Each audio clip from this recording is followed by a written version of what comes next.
This meeting is being recorded. This is Karen with newclevelandradio.net, and it is time for Heart Mojo with Melinda Smith.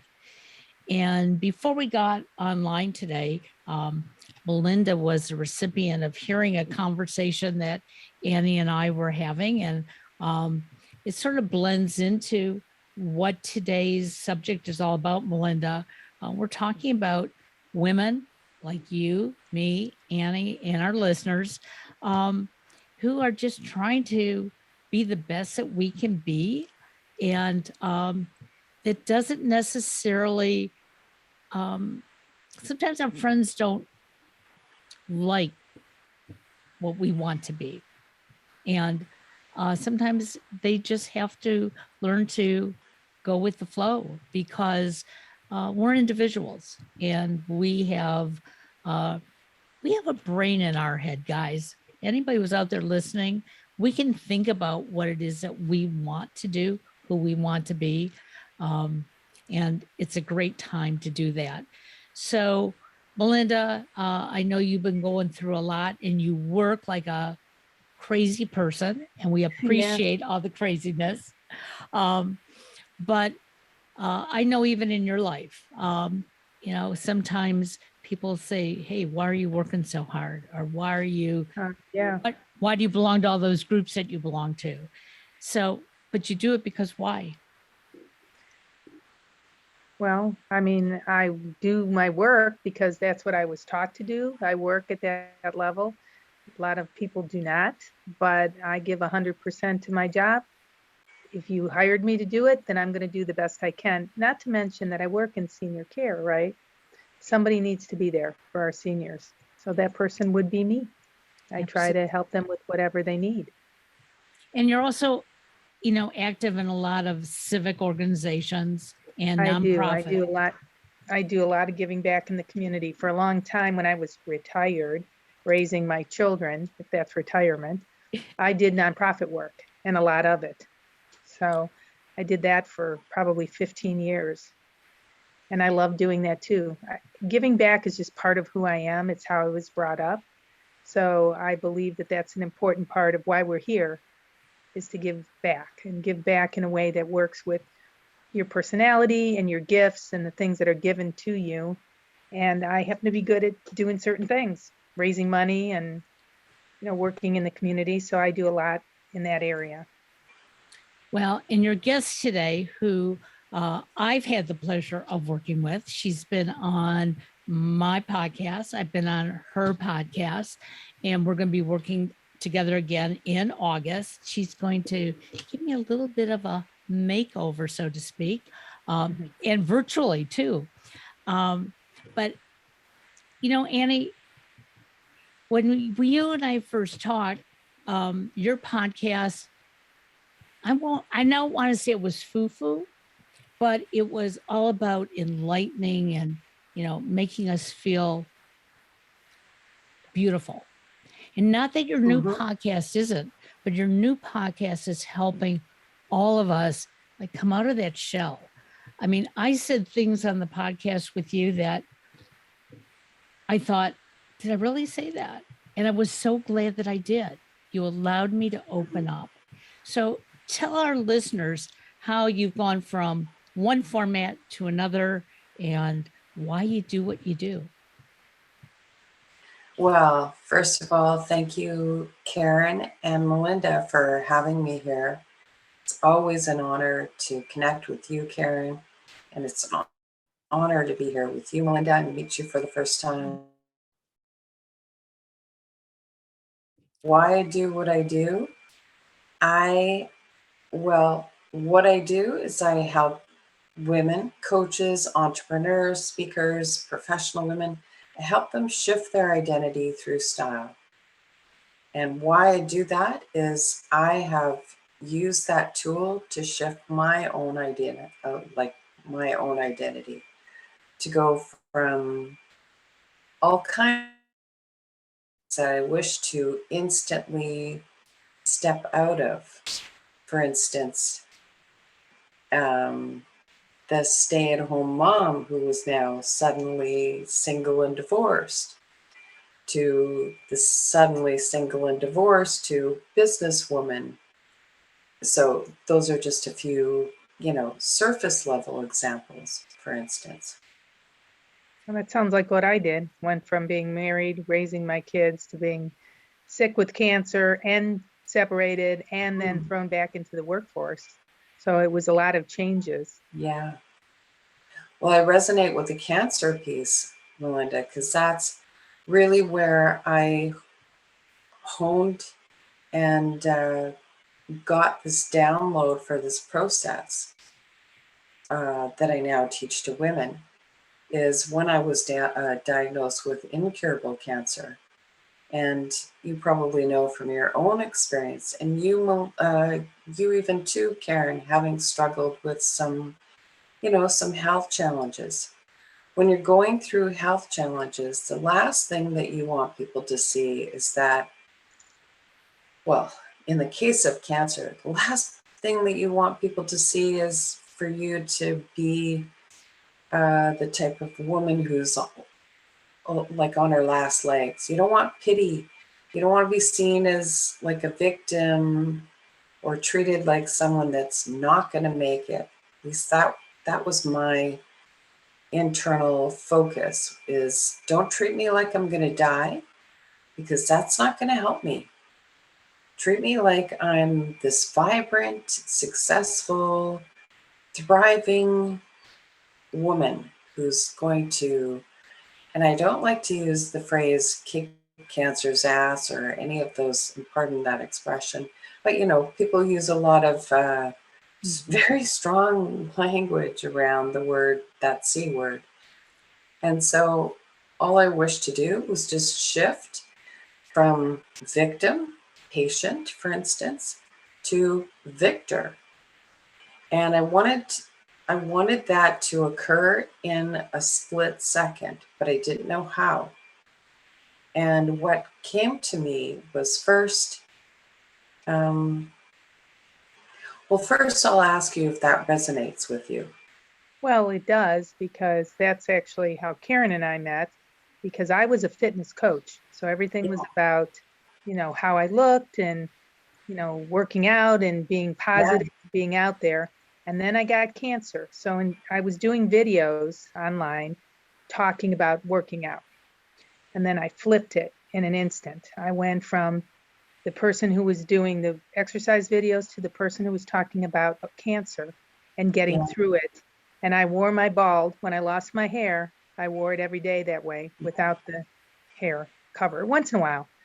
Yeah. But because that's who I was, and I didn't want to be pitied by being bald. I wanted to take charge of the situation.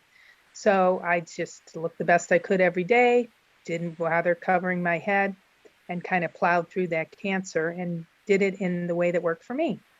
Yeah. In a positive way. And that it's, did I have a good day every day? No. I mean, I had chemotherapy. It wasn't fun, but it was okay. And that's what I wanted people to know. So I empowered myself by taking that approach. That's how I met Karen, because she was watching my videos. And I applaud you. And how many years ago was that? It was 2015. So 7 years that I was diagnosed, 6 since I finished. And, and I've had moments where there have been questions. I'm going through one now, actually, this week. So I'll have another biopsy. But if whatever happens, happens, and I will just go through it like I did before. Yeah. It's part of the attitude. Thank you for sharing that. And that's always a challenge, isn't it? Is to, keep up the mindset and keep going even when life is challenging. Well, that's what this was about. That's what Heart Mojo is, getting through life's challenges, no matter what it is. It doesn't have to be a health challenge. It could be a lot of other challenges. Yeah, exactly. And you went through a challenge not too long ago, Annie, okay? Nothing to do with health, okay? But you got through it, okay? And that's what I think is so important, because it's not so much we're putting on a brave face, but we're taking the steps forward to get through those obstacles that pop up, even when you know, we're going down the right path, but that right path all of a sudden has a tree that falls in front of us. Yeah. Yeah.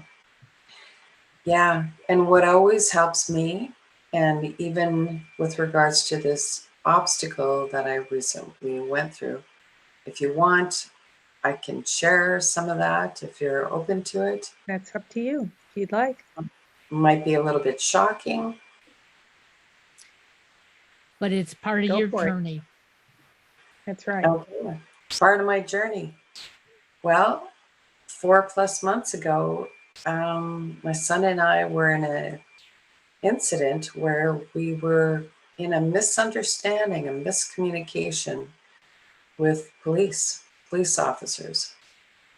And the law, like, just to say it in a few short sentences, is that we were assaulted. I was thrown on the pavement onto broken glass, face down. Knee was bleeding, abdomen was scraped, handcuffed at the back. He put his hand on the back of my neck. I thought I was going to die, honestly. My son was ripped through the broken glass of the driver's side window. So this was a this was a trauma and a challenge beyond anything I had ever gone through. And it was like a shot out of a movie, you know? Mm. I wondered, what's going on here? Like, what do I need to learn? What do I need to do? And what do I need to shift? So there was a whole lot of stuff from my past that I had to shift. And if I tied in the clothing piece and even the work that I do, what was so interesting to me is on that day, and again, I just want you to know, it was a misunderstanding, and I take full responsibility for my part that I played because I was triggered by trauma, past trauma. And looking back, I wished I would have taken steps to do things differently. But at the time, I just didn't have the tools. Not like I acted like a crazy person, but I could have been more, what's the word? I could have been more in a place of surrender as opposed to triggered by trauma, right? But that's what trauma will do to you, is you will act from a place of high emotion, and it essentially all it was screaming and calling for help.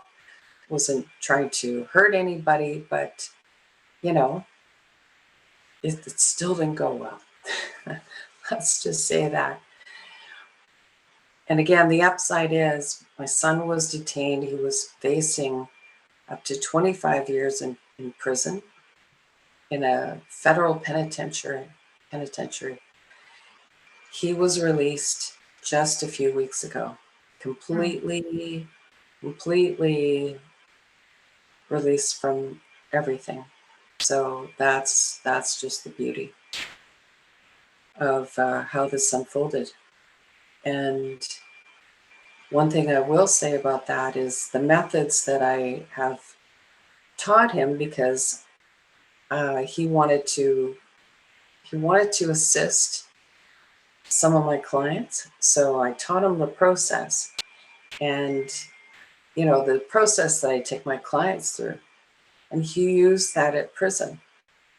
So there were moments where he was, let's say, shackled hands and feet, or stripped naked in front of other men.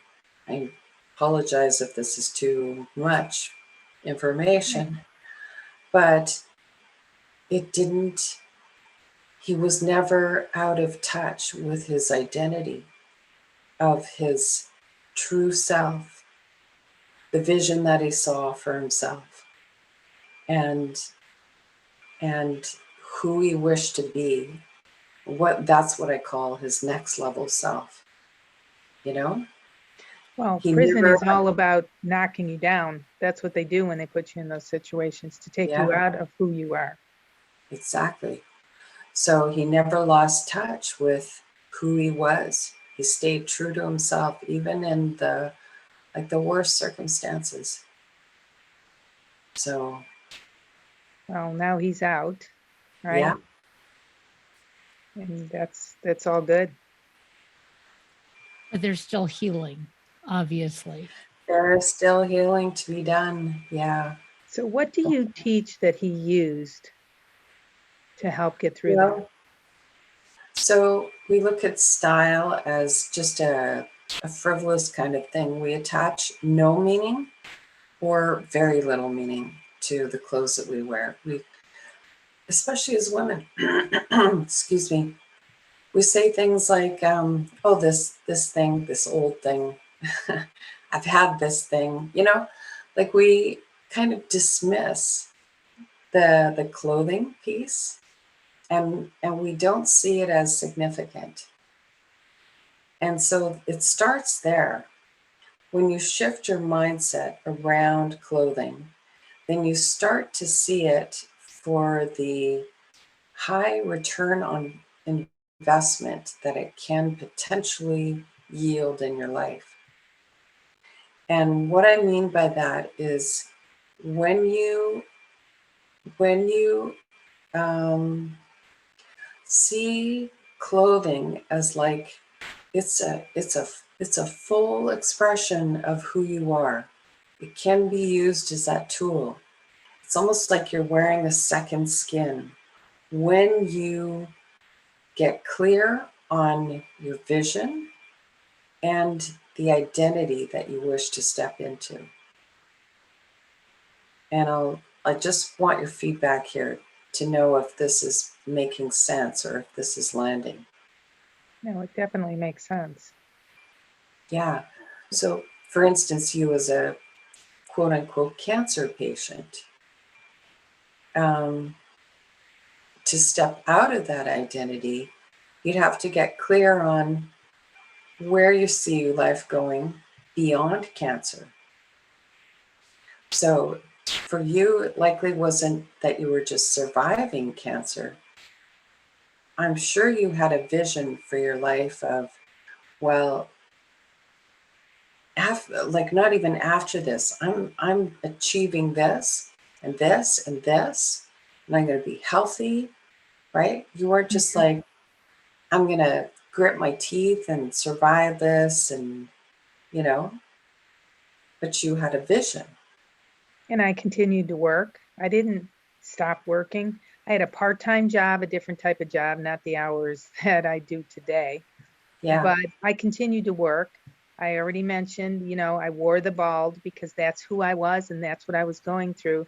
And it was a symbol for me. And I yeah, made it an empowering symbol versus a negative symbol.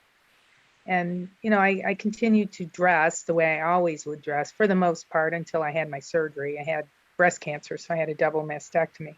So that did wow, change a little bit. But other than that, I tried to continue to be me, not the cancer patient, but yeah, me and my truth. That's why, like I said, that's why I didn't wear the wigs. I occasionally wore a scarf because I wanted to, just like I wear a hat sometimes now.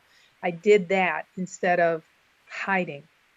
yeah, I didn't want to hide my light, as they say, right under the bushel. This the song, yeah, this little light of mine. Yep. yeah. And I celebrate that. That's beautiful. Well, for me, I I want to say, for me, and I'm not discounting your experience. So I want to say it in a way that honors your experience, because it's every bit as valid as mine. For me, there was a lot of trauma from my past that I really wanted to shift at that point. So it was a whole series of victim identities that I wanted to shift. And cancer to me represented the ultimate. You know, here I was in this life and death moment, told that it was incurable. And I didn't ask for how much time I had. I just knew that if I open up that door to that conversation with the oncologist, she would probably give me a figure and, you know, my mind would attach to it. Mhm. So I didn't ask for the length of time. I just knew that they saw me as, you know, oh, she's kind of hopeless and she'd better listen to us. So I just got really super clear about, in fact, it was when I was coming to in the recovery room, the oncologist diagnosed me with that incurable cancer disease, or diagnosis, I should say. So barely had my eyes open and she delivered this news. So the first thing I did was I called for the nurse and I said, "Can you please bring me a piece of paper and a pen?" And, you know, I'm sure she was wondering, well, you just got through surgery, honey, you know? Mhm. But I started to write as soon as I had that pen and that piece of paper. And on that list, you know, it's nothing that gets you more clear about your life and where you're going to go is in that moment when you're told, you know, told in a way that you potentially might not live, that you're going to die. And so that's when I had that moment of clarity. And then I started to write, I'm going to write a book. I'm going to publish the book. I'm going to travel the world. I'm going to speak on stages. And there was a few other things. And last thing was, cancer is never going to be part of my reality again. I'm going to be healthy, glowing, vibrant, youthful, you know? Mhm. And then intuitively, after coming back from the hospital, I just asked for what would be something that I could put on that would help me to step into this version of myself. Because if you've never done something like that before, I'd never done any, well, I traveled, but not traveled the world extensively. You know, I hadn't done any of that. So how do you know what that feels like in your body, Mhm. in your experience? I had no idea. So I just asked intuitively, what would help me to step into that? And then one night on a shopping tour that my son and my daughter were hosting, it showed up. And it was a pair of skin tight, midnight blue sequin pants. And it, to me, it was like Dorothy's ruby red shoes, you know, the Wizard of Oz, right? There are moving moments where the hero is given something to wear that kind of makes that instant transformation. And that's what I was searching for. So when I put on those pants, and there were 30 women on that tour, I walked out of the change room and all 30 women were like aghast. And they all looked at me and they said, "You gotta have those pants," you know? So they were more money than I wished to spend on a pair of pants, but I bought them. And then when I wore them, that's what I experienced. I could see myself in that vision. I could see it so clearly. I could feel it in my body. And it wasn't just something I picked up at the mall, you know, oh, this thing for $30, you know? It's kind of the contrast between what I do and what we typically do or have been trained to do as women. As women, we're trained to think the next transformation could be at the mall if I just spent something that was within my budget. So we go hunting and flip through might be the discount racks or you know what I'm saying? Yep. Mhm. We're just looking for something and we put it on. We think, well, yeah, this might do. but there's no emotion, there's no vision, there's no intention, there's none of that. But with this, it was like I knew it all before it showed up.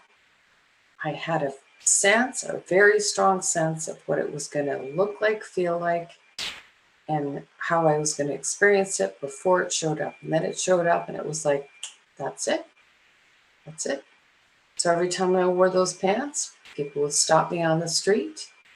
And, I did wear a wig because it was cold. I didn't like to be bald-headed in the winter. Mhm. They would stop me on the street and they'd say, I'm sorry to, trouble you, but just got to say, you look like $1,000,000 in those pants.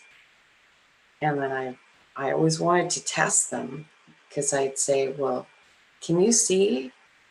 I had chemo just 2 days ago, like second round. Can you see that in me? And they would just go, oh my God, whatever you're doing, keep doing it. It's totally working for you. And then I knew it wasn't just a pair of pants. It was the energy that I was embodying in those pants. I wasn't the cancer patient anymore.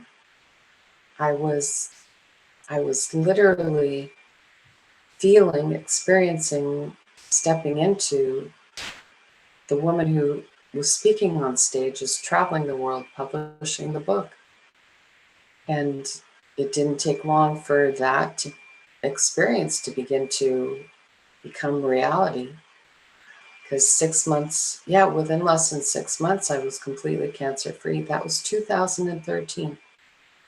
And I haven't had the second coming or the third coming, you know what I'm saying? Mhm. And those things on my list, they manifested.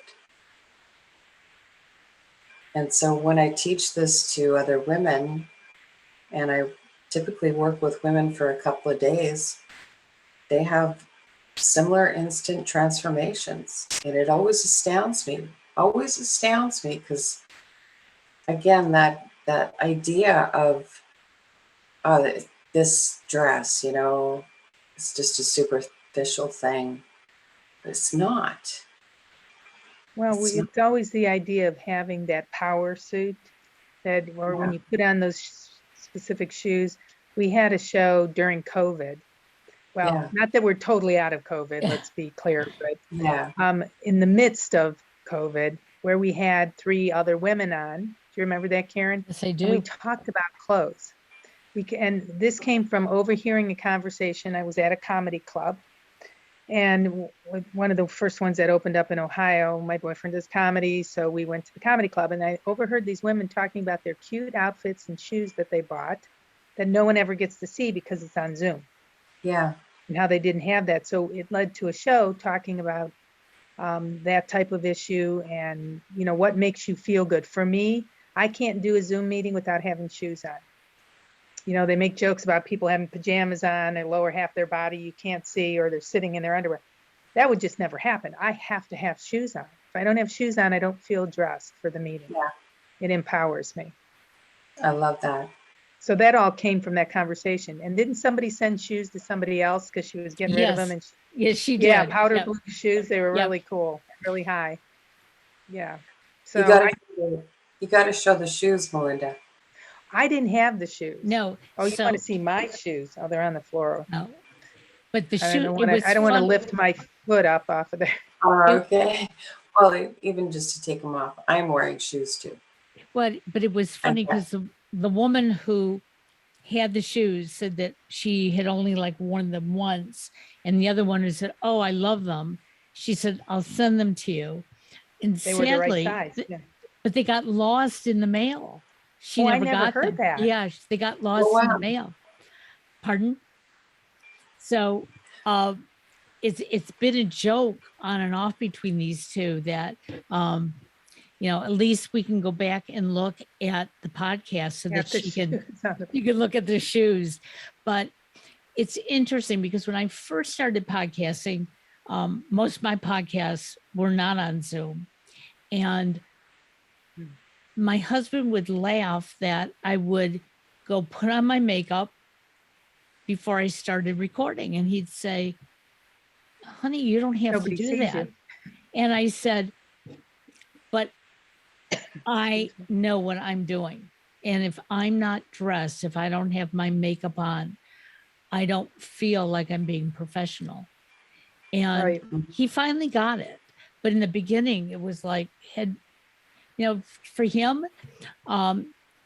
he'd put on a t-shirt, probably have just his shorts on underneath, and he would have a Zoom meeting if that were up to him, but not me. So I understand how clothes or a certain item can really, make a difference for us. My big thing Well- is I have all different color glasses, and I change them based on the podcast that I'm doing. I love That that. makes sense. Yeah. If you think about it, and I think age is a factor too, at least for me, but when you're younger and you look at clothes, you want what the fashion models are wearing. You Mhm. think that that's empowering, but it might not look the best on you. You Right. wear it anyway. So and I have tons of clothing. Anybody that knows me well knows I have a lot of clothing and a lot of different sizes over the years. But what I've learned is if I don't love it, if it doesn't make me feel good when I put it on, then I don't need it. Yeah. And I think that's something that maybe it's age you learn to do that. I don't know. But as time's gone on, that's the way I feel. Like I'll look at something and it's really pretty on the hanger, but it doesn't resonate like your pants resonated with you Yeah. when I put it on. Yeah. Well, I'll give you another example, because what comes to mind when you say that is it's the meaning that we attach to clothing. And it's a very subtle thing because we don't quite often comprehend what our subconscious is making a meaning out of something that we wear. And I didn't know this either. I mean, to that level with a piece of clothing that I had purchased. So let's go back to earlier this year, the incident, the assault. Mhm. I'm wearing something that I feel totally empowered in. I'm actually wearing a sweater that I had purchased with the inheritance that I received after my father passed away. And I know that I can't, okay, let's say we come from an age where the inheritance, at least in my mind, it was connected to my father, not so much my mother, because, you look at the father as the breadwinner, right? So even though I've tried to shift it, I still kept thinking the money came from him. Technically, my mother's as well. But the meaning that I had given to this cashmere sweater that I purchased was the first thing I purchased when I received that inheritance money. I wanted to gift it to myself because it was like my gift from my father to me. Every time I put on this beautiful, cozy, warm cashmere sweater, it's like I was wrapping myself up in my father's love. So here I am wearing this cashmere sweater on the day that I'm assaulted by police. And I think, I teach this stuff. And here I am getting the shit kicked out of me. And I'm wearing this cashmere sweater. Like, what's going on here? And the big aha came around trauma that I had buried around my father. And I won't get into it. But I was literally then on a very subconscious or unconscious level, wrapping myself up in abuse and manifesting that in my physical reality. Does that make any sense to you? Absolutely. Yeah. So the sweater was actually then a gift in the sense that it was a huge awareness to things that had been buried inside me that I'd never expressed to anybody. And you know, at the time it didn't feel so good, but so that's just an example of the meaning, even just the subtle subconscious meaning that we make around clothing. And once again, when we keep saying superficial, insignificant, what's the point? It is something that you need to pay attention to, because when you keep using those statements, you are actually in a place of resistance to clothing. And there's something very big there for you. Do you still wear the sweater? And thank you for asking that question. It's a very good question. I gave it to a local consignment store. And here's the remarkable thing. I was wearing a leather skirt and a beautiful leather skirt and that cashmere sweater and, you know, jewelry and everything. The cashmere skirt and the leather skirt basically remained intact, even though thrown onto the pavement, broken glass. The jacket was all scraped up, you know, that was irreparable. But both items were still intact. And so I took it to a consignment store. I thought, I can't keep this, you know, it's such a traumatic thing that I've just gone through. It reminds me of that every time I look at it. And then over the last 4 months, I've done so much healing and, you know, coming to terms with all of that trauma. And then my son is released. And honestly, it was just, it's hard to describe. It was just the most beautiful experience I've ever gone through. I don't even have the words yet to convey it, or maybe I do, but I'm just afraid that when I convey it, it will just come out with like this uncontrollable sobbing that I not ready to express quite yet. But that's the best I can do to express it right now. It's just that it was such a beautiful unfolding of so many tangled bits of yarn, you know. My story, my son's story with the abusive father that he had. And so I came to a place where I want my sweater back. I want to wear that thing every damn day of my life. Because it's just,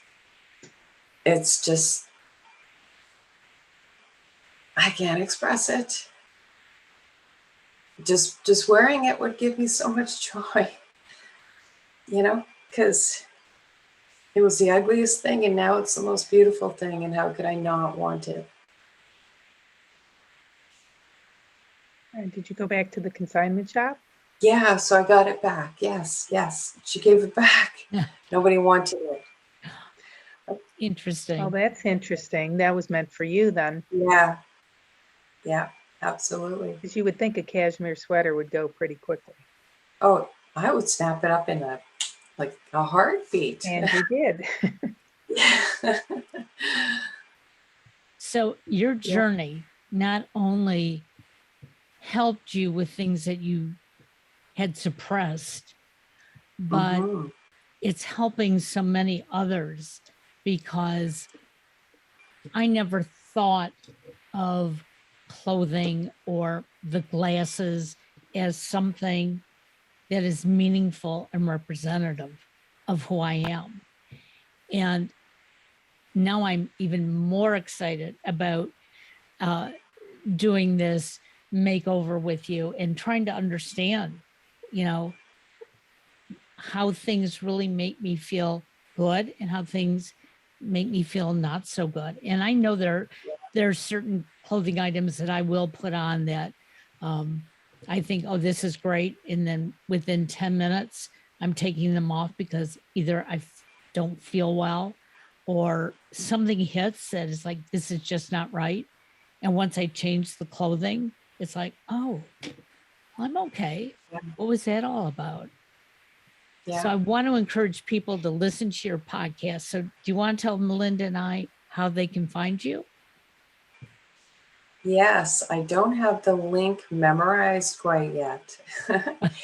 And to be fair, I'm launching in the fall. So Okay. none of the podcasts are live yet.